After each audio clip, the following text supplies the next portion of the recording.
Assalamualaikum warahmatullahi wabarakatuh. Perkenalkan, nama saya Bagas Anugrah Ramadan dari kelas 12 MIA 2 nomor absen ke-6.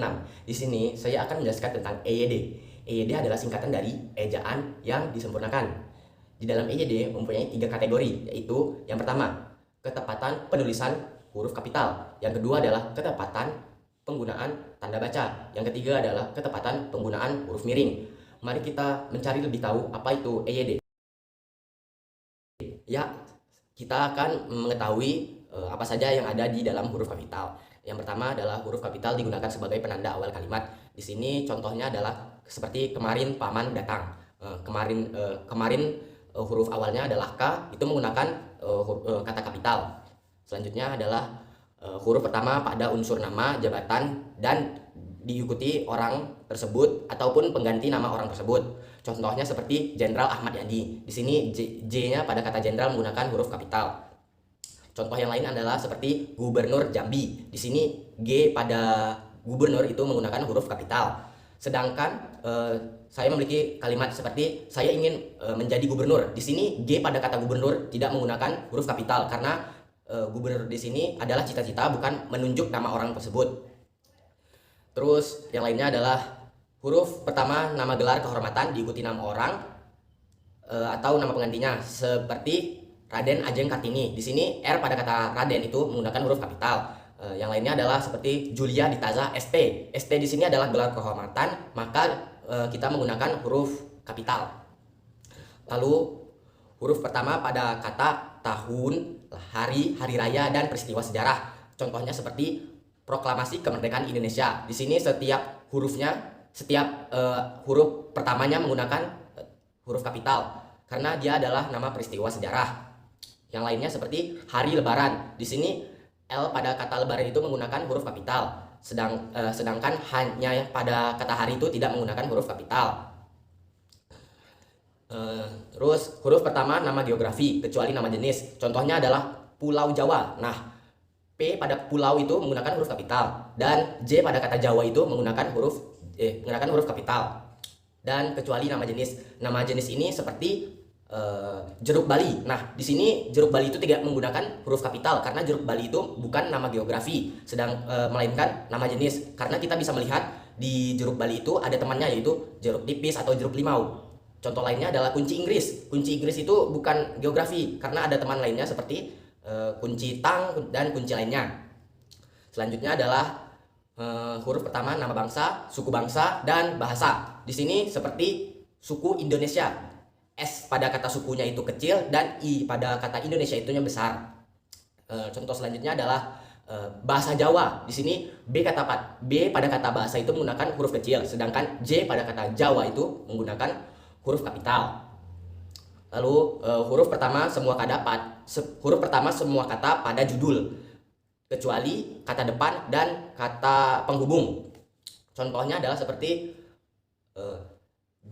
jerapah dan gajah berkelahi di hutan. Nah, jerapah, gajah, berkelahi, hutan itu huruf awalnya menggunakan huruf kapital, sedangkan dan terus di itu tidak menggunakan huruf kapital. Selanjutnya adalah huruf pertama sebagai kata penunjuk. Contohnya seperti kapan Bunda pulang? Di sini B pada kata Bunda menggunakan huruf kapital karena Bunda itu merujuk kepada orang. Sedangkan contoh lainnya adalah seperti saya memiliki ibu tiri. Di sini huruf I pada kata ibu tidak menggunakan huruf kapital karena ibu di sini bukan merujuk kepada orang.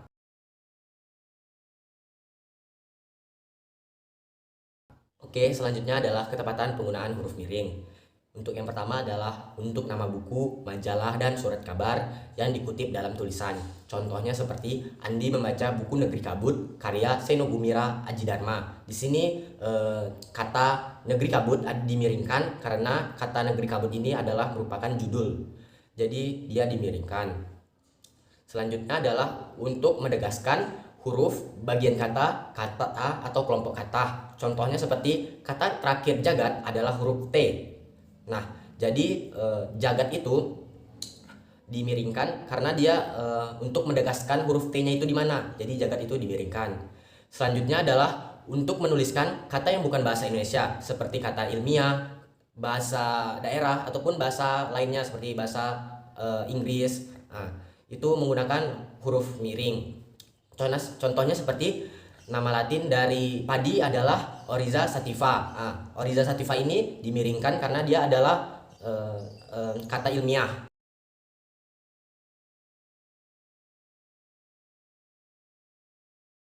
Oke, selanjutnya adalah ketepatan penggunaan tanda baca.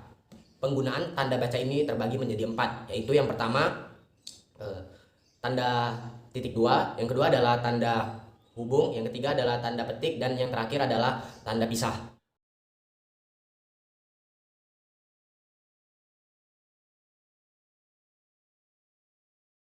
Ketepatan penggunaan tanda baca yang pertama adalah tanda titik 2. Tanda titik 2 dipakai pada akhir suatu pernyataan yang diikuti rangkaian atau pengerian. Contohnya seperti kita memerlukan alat perabotan rumah tangga. Titik 2, kursi, meja, dan lemari. Yang pertama ini mempunyai pengecualian, yaitu jika rangkaian atau pemerian merupakan pelengkap yang mengakhiri pernyataan. Contohnya seperti kita memerlukan buku, kertas, dan pensil. Nah, letak perbedaan di antara dua kalimat ini adalah kalau yang pertama kan kita mengetahui dia tuh butuh perabotan rumah tangga. Titik 2, kursi, meja, dan lemari. Sedangkan untuk kalimat yang kedua dia tidak menggunakan titik 2 karena dia langsung bilang dia kita memerlukan buku, kertas, dan pensil. Jika ingin menggunakan titik 2, kita bisa menggunakan kata seperti ini. Kita memerlukan alat-alat tulis. Titik 2, buku, kertas, dan pensil. Nah, itu bisa memakai titik 2. Selanjutnya, tanda titik 2 dipakai sesudah kata atau ungkapan yang memerlukan pemberian. Contoh, ketua titik 2, Bagas Aruga Ramadan. Wakil titik 2, Ammar Marzuki. Nah, selanjutnya lagi adalah tanda titik 2 dipakai dalam naskah drama sesudah menunjukkan pelaku dalam percakapan. Ini seperti yang kita tahu, seperti contohnya itu ayah titik 2, bawa tas ini nak. Nah, terus anak titik 2, buat apa ya? Nah, seperti itu.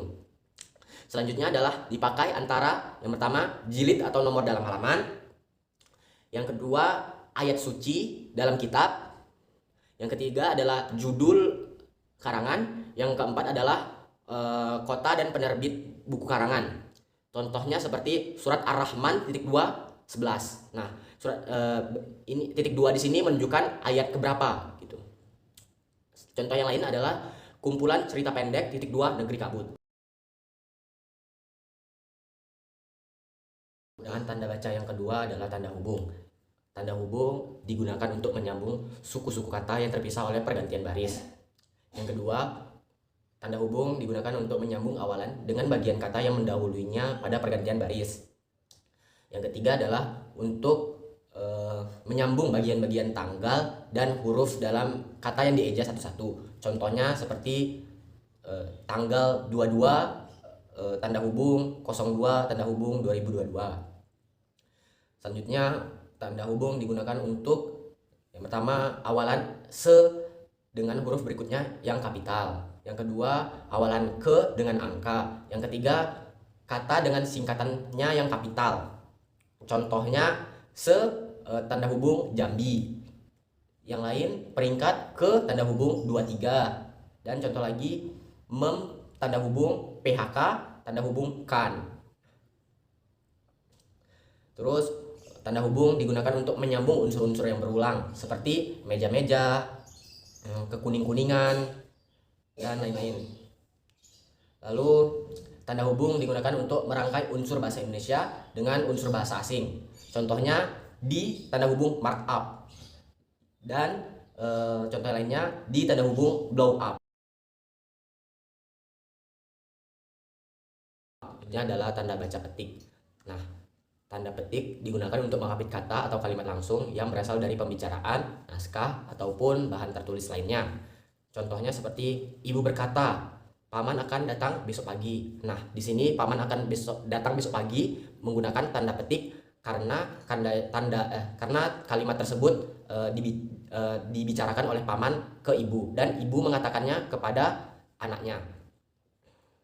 Selanjutnya, tanda petik digunakan untuk mengapit judul, puisi karangan, atau bab buku yang dipakai dalam kalimat. Contohnya seperti puisi Aku Ingin dikarang oleh Supriyadi Djoko Parmono. Nah, aku ingin ini menggunakan tanda petik karena aku ingin ini adalah judul puisi. Selanjutnya adalah tanda petik digunakan untuk mengapit istilah ilmiah yang kurang dikenal ataupun yang mempunyai arti khusus. Contohnya seperti dilarang memberikan amplop pada petugas. Nah, amplop di sini menggunakan tanda petik karena amplop di sini mempunyai arti khusus. Amplop di sini arti khususnya adalah uang. Oke, yang terakhir adalah tanda pisah atau oposisi. Nah, tanda pisah itu digunakan untuk membatasi penyisipan kata atau kalimat yang memberi penjelasan di luar bangun utama kalimat. Contohnya seperti keberhasilan itu tanda pisah, saya yakin tanda pisah dapat dicapai kalau kita ingin bekerja keras. Di sini menggunakan tanda pisah karena agar kalimat itu tidak rancu. Saya ulangi lagi, keberhasilan itu saya yakin dapat dicapai kalau kita ingin bekerja keras. Jika tidak menggunakan tanda pisah, maka kalimatnya akan seperti ini. Keberhasilan itu saya yakin dapat dicapai kalau ingin bekerja keras. Nah, kalimat itu akan susah dipahami oleh orang-orang. Selanjutnya, tanda pisah digunakan untuk menegaskan keterangan sehingga kalimat menjadi lebih jelas. Contohnya seperti gerakan pengutamaan bahasa Indonesia, tanda pisah, amanat Sumpah Pemuda, tanda pisah harus terus ditingkatkan. Di sini menggunakan tanda pisah karena untuk menjelaskan lebih detail. Kalau di kalimat yang tadi, pergerakan pengutamaan bahasa Indonesia, yaitu, nah, amanat Sumpah Pemuda. Nah, seolah-olah di teks itu ada kata yaitunya. Dan yang terakhir, tanda pisah digunakan untuk di antara dua bilangan tanggal atau tempat dengan artian sampai dengan. Contohnya tanggal 22 tanda pisah 26 Desember 2022. Di sini kita bisa membacanya dengan tanggal 22 sampai dengan 26 Desember 2022. Sekian video dari saya. Mohon maaf jika banyak kesalahan. Saya akhiri, wabillahi taufiq wal hidayah. Wassalamualaikum warahmatullahi wabarakatuh.